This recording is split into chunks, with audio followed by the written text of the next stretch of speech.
And when you can't take your client deeper than you have taken yourself, you're describing a consultant, because the consultant gets paid to know more than the client.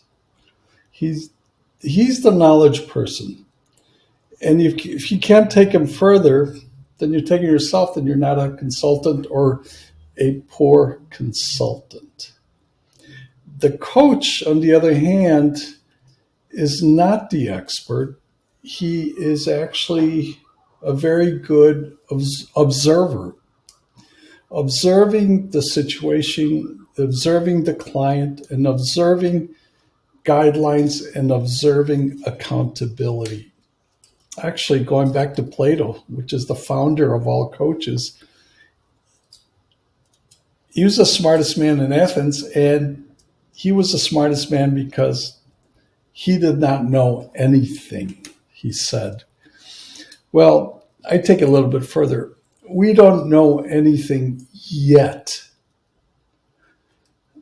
because we have an open mind. So that's a coach.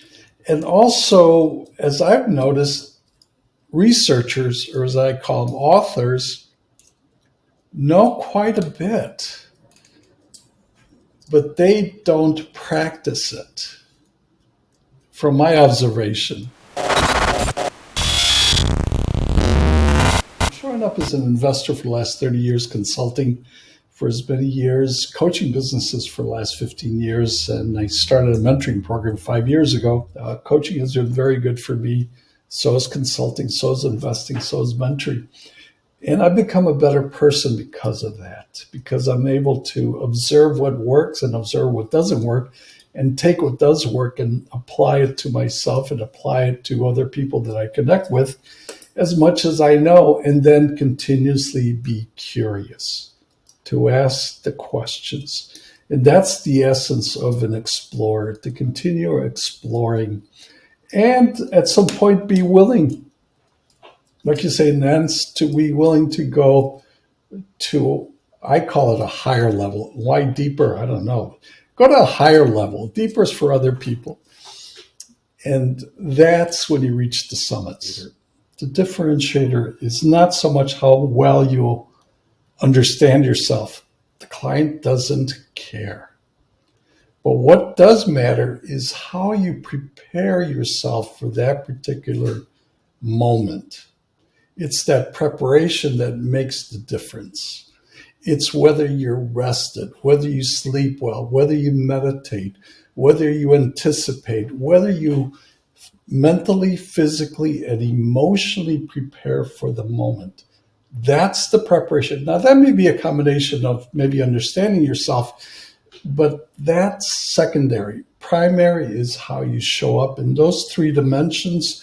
And by showing up in those three dimensions, mentally, physically, and emotionally, where you're able to notice, where you're able to reflect, where you're able to have calmness or the ability to really empathize or compassion, then the external rewards show up, which is you get paid, or the world acknowledges you, or accolades. And when you do those well, then you get the external gift. And the external gift is nature or spirituality, being able to be abundant enough so that you give to the world. Those I call five dimensions. And I'm finding that that fits really well. I've been thinking about that for many, many years. And it's been more recently that there's been clarity about this. The internal rewards, which are the three: physically, mentally, emotionally; external rewards, which is the material things that show up; and the external gifts, which is the spiritual in nature, and being able to be more giving to the world. That's brought me a lot more clarity. And actually, I start to look through those lens, showing up how my clients might show up or other people might show up. Here's where it goes wrong. Here's where it goes wrong. We age. Since the age of 20 or thereabouts, we start losing our mental, our physical, and our emotional capacity. Some by intention, drugs and alcohol and stupidity. I'm one of those. I think I'm making up the second part of my life for the first part of my life. So maybe that was the learning part. Now it's like, oh, okay, maybe this is the mastery part. That's what's working against us. So yeah, we are learners. We are ourselves. We love challenges, except when we don't, except when we mentally break down, physically break down, emotionally break down. And that's a function, a direct function of aging. And also maybe bad decisions. I mean, we got here because we made good decisions, but I know I got here because I made bad decisions.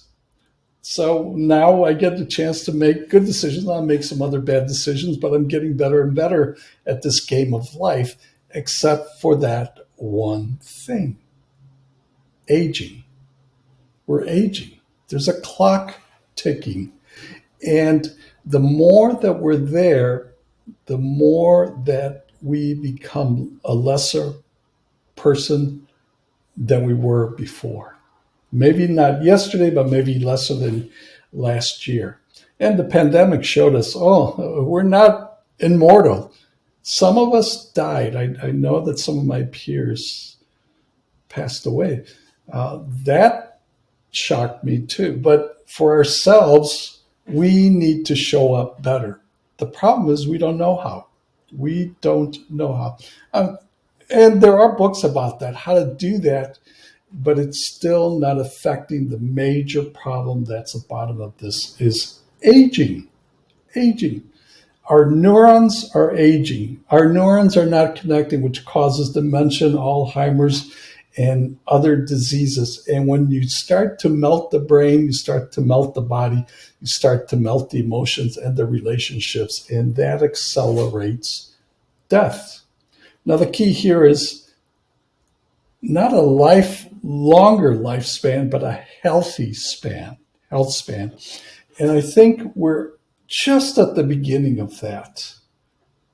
Just at the beginning of that in the next 20, 30 years, that the promises of being able to at least slow down or make awareness of something that's really affecting us, our mental acuity, our physical prowess, our emotional mastery, that at least we can get better at this game of aging. And so the promise is the next 20 to 30 years from Peter Diamandis, which is, thank you, Peter, because he says technology is going to do some wonderful things, help our brains, help our genes so that we can sequence our genes and get rid of illness. How magical is that? Sign me up so that I could show up better. But that's the physical part. I think we need to really first address the mental part. And right now, there's some approaches to that. One is electrical, one is magnetic, and the third is laser stimulation to the brain. And we're just at the cusp of that. And that is what's holding us back for now.